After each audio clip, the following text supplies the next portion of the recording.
we started the day off by boarding the train at Hertford North, and a very timely Class 66 went through the station just before we boarded the train, which was handy, and I got some footage of that.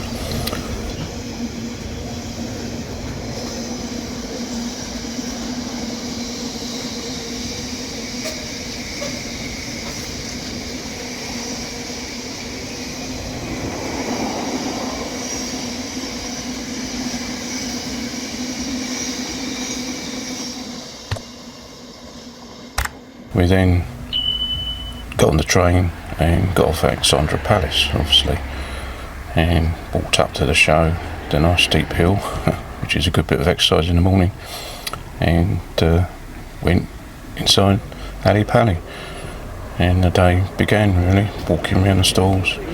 It started to get busy very quick. There was a lot of stalls, more than I thought there would be, because of the financial problems at the moment the country's got. I think people are shying away from buying things and possibly selling things. But no, it was a big show. There didn't seem to be any lacking in stalls.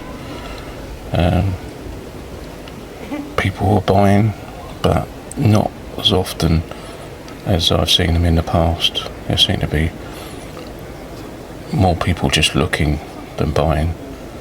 And myself, the prices are way too high, and I was looking and laughing at some of the prices.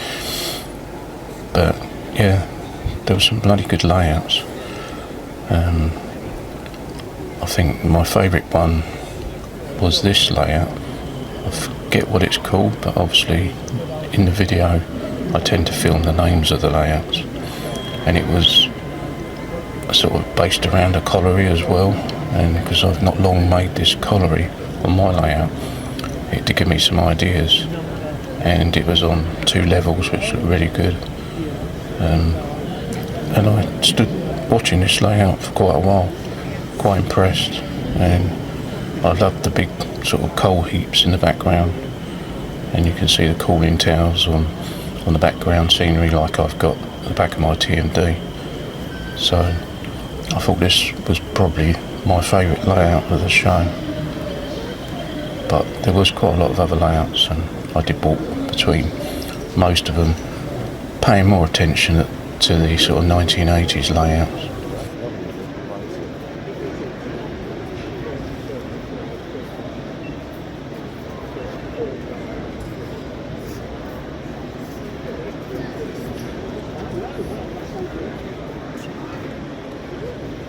So there must be a real working hopper emptier somewhere. Possibility.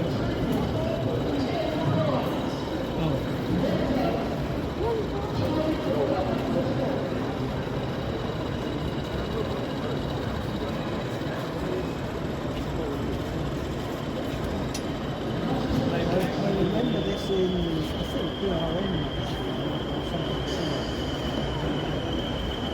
And I remember that in the film.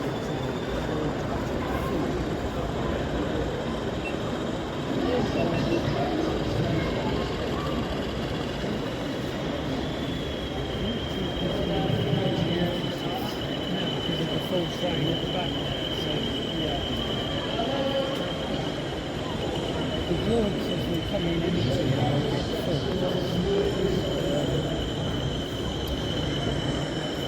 should. Sorry, can I get through? I know, sorry, could I get through? It's all right.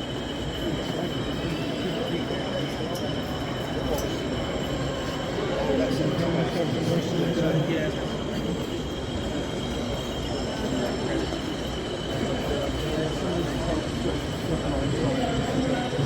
Oh, sorry, yes.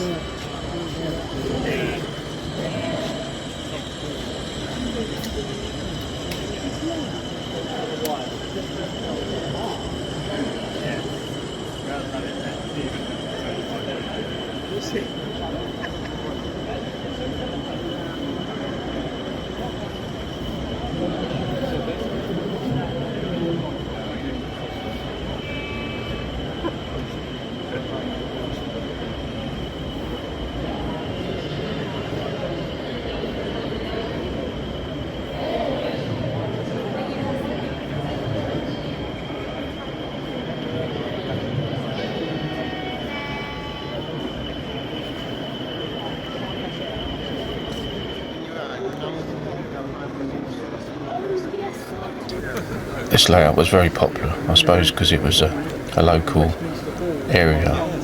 It was about 4 deep all the time, and it was very hard to film. I didn't think it was as detailed as the layout with the colliery, but everybody seemed to find this very interesting, probably because of what I said. It's a local area. Where? From the right. Oh yeah.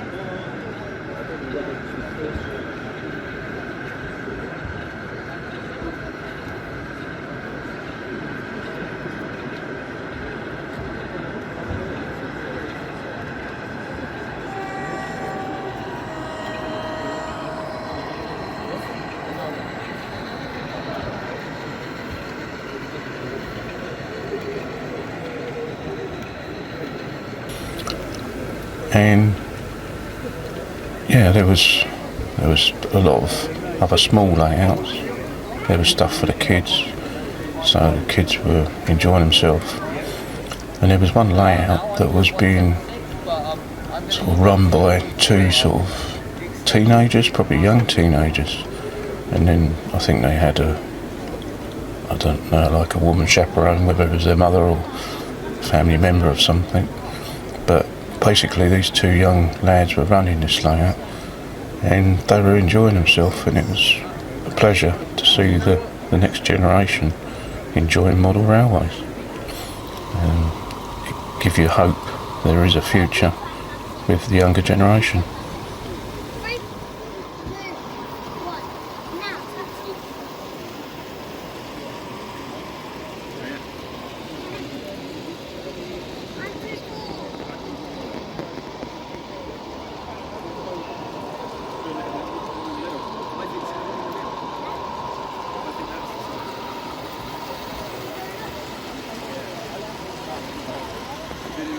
So that lady.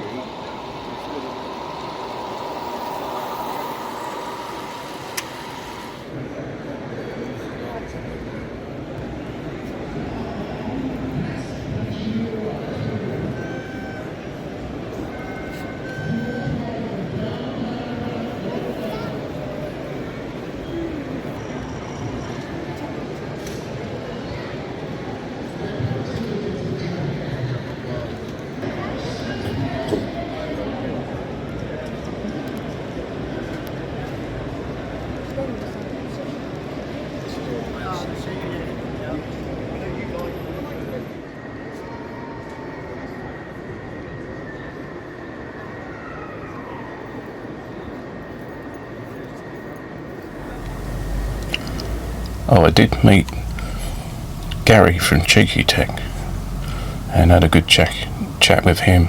He's a very nice guy. I do admire his layout and the work he does. His sort of underground sort of portrayal is really good. He's got a second level which he said he wanted to move, and we got talking about the finities of, you know, how he wanted to change his layout. But yeah, it was great to talk to him. I've missed him on several occasions when I've seen him at Milton Keynes, the great electric train show. I've just seen the back of him as he disappeared. But this time, it wasn't me actually, it was my wife recognised him. And then sort of stopped in for a chat and called me over. So yeah, I finally got to meet him and thanked him for promoting my channel. He gave me a nice mention on one of his updates, which I really appreciated. You see the railways when you went to Australia? They are amazing. If you go down to Perth, down to Bunbury, you've got the motorways. So one carriage goes one way and one carriage goes the other. In the middle, there's each other train. So you go along the motorway, you come off on a slip road, you park up, you take the bridge over the motorway into the railway and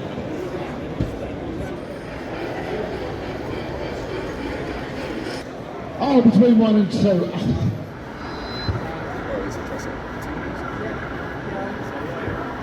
Right. So we're going to go in 2 lots of 3. If you give me the 3 of them, and then you have the first 3, then I'll pass you the second 3, all right? So if you pass me 3. 1, 2, 3. That's your second go sorted.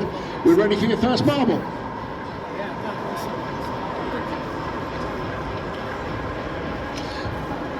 Marble 1 of go 1.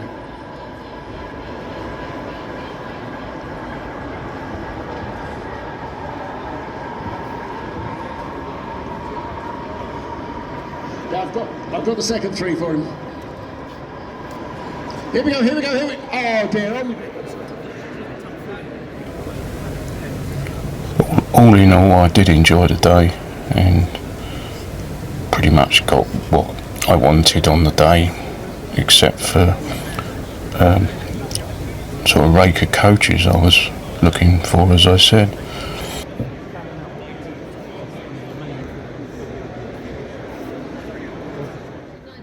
Yeah, the weather was perfect, and when we come out, the mist had cleared and you could see right across London to Canary Wharf and the Gherkin and other buildings. It was crystal clear, and all the blossom on the cherry trees looked wonderful, and it was, as I said, a wonderful, delightful day. And we walked back to the station, and that's when it all started to go wrong. It was a perfect day up to that point, and I filmed a few things on the station.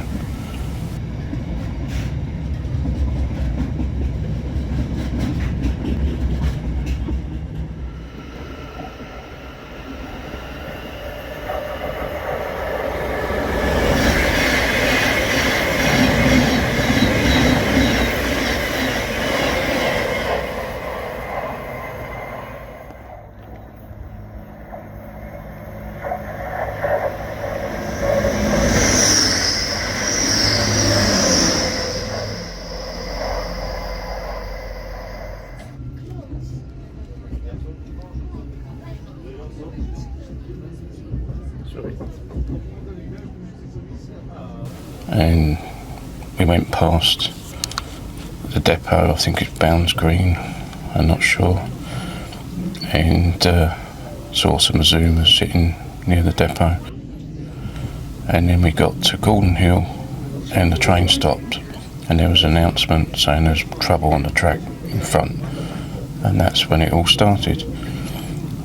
We were then told that we were going to wait for 10 minutes, then 10 minutes became 20 minutes.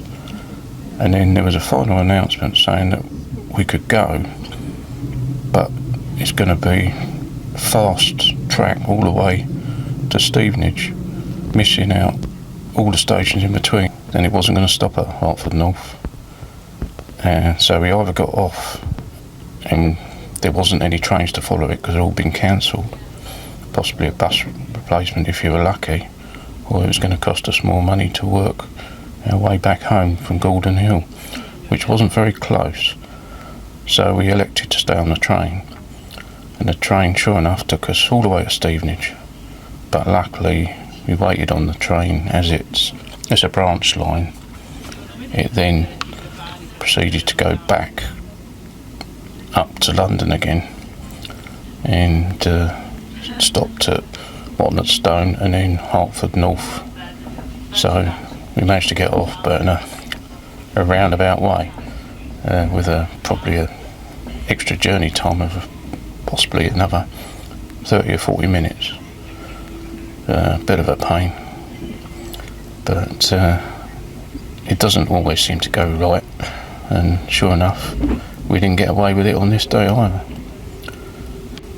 But the rest of the day was a good day, and transport behaved itself until we got home. So all in all, a very good day and a very full day with plenty of walking and plenty of exercise. Well, I'm back after an enjoyable show at Alexandra Palace, but I must admit I didn't buy a great deal. Prices were very high and people didn't seem to be buying much. There seemed to be a lot of people looking, but I didn't see a lot of people buying that much. I could be wrong, It might have been just every time I looked, it didn't look like the traders were taking much money, but prices were very expensive. And what I wanted, it was Cornell Model Railway. They had some Mark IV coaches I was interested in, but they told me they didn't bring them, so I have to order them online and pay postage, which is a shame. So that really put me off to start with, but at least they told me and stopped me searching through their stall and wasting my time. I just picked up some paint that I wanted, which obviously through the post can be quite expensive carriage wise, and some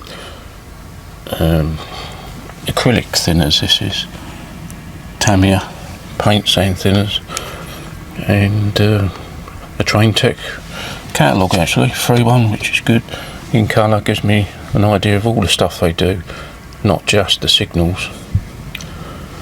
And this was a good buy. There's a pack of 10 coach wheels, Bachmann. They wanted £12 each, but the guy did the 2 for £20 for cash, so I was happy with that. And Ellis Clark, on their stall, I usually find quite a few bits, but all I really was interested in after looking through all their bits of junk and that was these loads.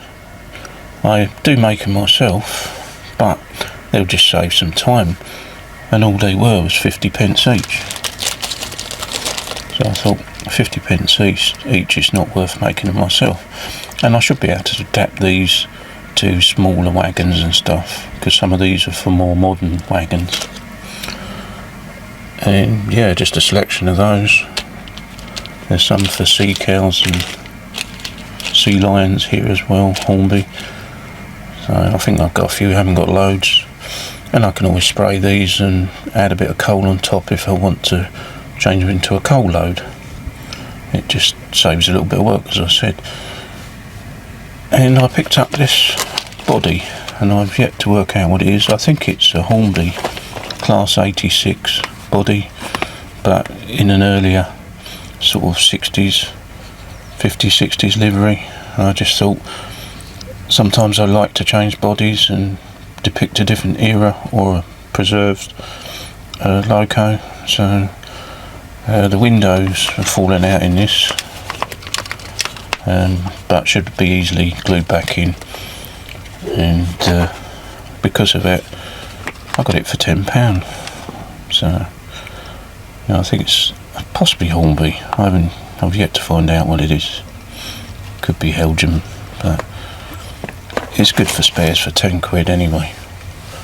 And before I went, I thought I'd bite the bullet and buy another 21-pin Bluetooth decoder for my HM7000 system, as the price wasn't too bad, £55, gone up a little bit, but then if I was to buy online it would cost me that or more, and then postage on top. So while I was there I just bought one. Not quite sure what I'm going to put it in yet, but I'm sure to find something that needs sound. Well, I've just spent a bit of time cutting some wagon loads in sort of, well, not in half, probably cutting a third off, and then trimming the foam underneath, putting a taper on it, and sort of rubbing down some of the ballast just to give it a taper as well. And I've used nearly all the ballast loads that I bought. Bit of a mess. I've got about 3 left. Even the ones that were supposed to fit the sea lion and sea cows wasn't that great, and I had to adapt them, but it saved me making them. And more important, the dogfish wagons that I didn't have any loads in, I've adapted all of them from these loads to fill the dogfish wagons, and they're not too bad. They're a little bit noticeable where I've trimmed it, but sort of unless you look really close you don't really notice, and that's just saved me a bit of bother gluing my own ballast together. Just involved a bit of cutting and trimming, as I said. So for 50p each, I'm not going to moan about that.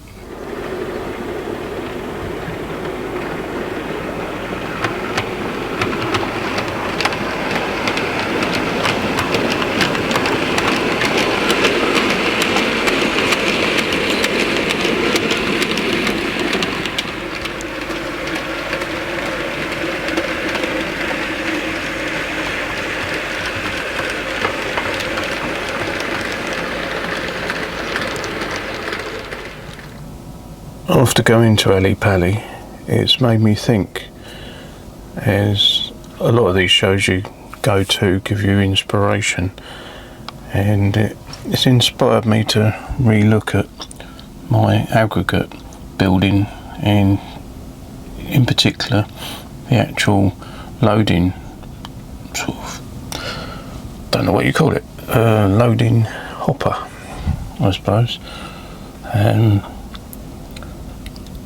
It doesn't look right. It looks a bit too old-fashioned and possibly more American, I don't know.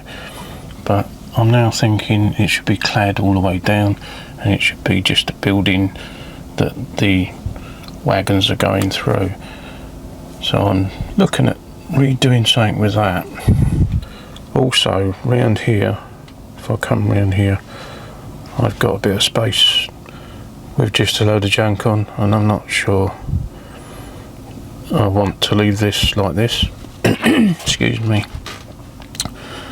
And I'm thinking of having some buildings here to do with the aggregate and management and dispersal of it, and possibly something that goes over the track. Sort of a loading mechanism here as well. I'm not sure. I'm starting to sort of put some ideas together, as this area here is just wasted space. I tried to make it look like something that was derelict from sort of an earlier age, that would have, you know, worked sort of in the, I don't know, possibly like the 1900s or something, and it's just all been left here. It's sort of including a knackered crane and stuff, but it never really worked, and it's a bit of space doing very little. So I think a big building here would look good. I want to make this area a bit more complex. I mean, they are quarrying for stone at the end of the day, so I want a bit more activity in this area, and bigger buildings really. I think the building behind I'm still quite happy with. I quite like that. I don't really want to alter that, but it's just the loading mechanism here. I think, as I said, it's a bit old-fashioned, and I don't like the exposed legs. It seemed a good idea at the time, but not now. It wants to be corrugated all the way down, with entrance either side, and possibly extend the actual building sort of a lower level out here maybe. I'm going to have to work on what I want to do with this. And as for the coal mine, I'm still quite happy with it. I enjoy building this, and I'm going to add some lighting to it soon. Yeah, I've got that to do as a job, but I'm not happy with this water tower sitting here. I don't like it, and after going to the show I thought about another loading tower here, maybe a more modern one, because as the one I've depicted behind is a reality from the past, they were built like this. The more modern ones are just a corrugated sort of building with an entrance and exit, and you can't see any of the loading going on, as it was explained to me by one of the guys that commented on my channel. You can't actually see the workings of it unless you're inside it. So I want to have a more modern loading building here. Possibly like it's been an addition to the coal mine, and the one behind here may not be being used now, or not used as much. So a bigger industrial one here, which also will cover more of the beam, I think. I think that's what I'm going to do. They're all just ideas at the moment. So I think what I'll start on is just improving the loading hopper at the aggregate factory. Yeah, I think I can do better than that, and probably not with that much work actually. So what I've started doing is just stripping off the old corrugated iron I put on here, which I used old ribbon cable, which worked at the time, but has started curling up, and individual sheets don't look very modern. They look like it's an old build and a bit shoddy, and maybe not even in use. So I want to make it look more modern. So I'm going to carry on doing that, and I think I'm going to take these legs off and just replace it with some Fomex board, I think, and I can cut it to shape and then add a bit more of a building on here and then clad it so it's a solid building. I'm going to get on with that anyway, and it will be a future update showing how I got on with this improved build of the loader for the aggregate factory. So cheers for watching, and I'll be back again soon with an update on what I'm doing with this. So bye for now.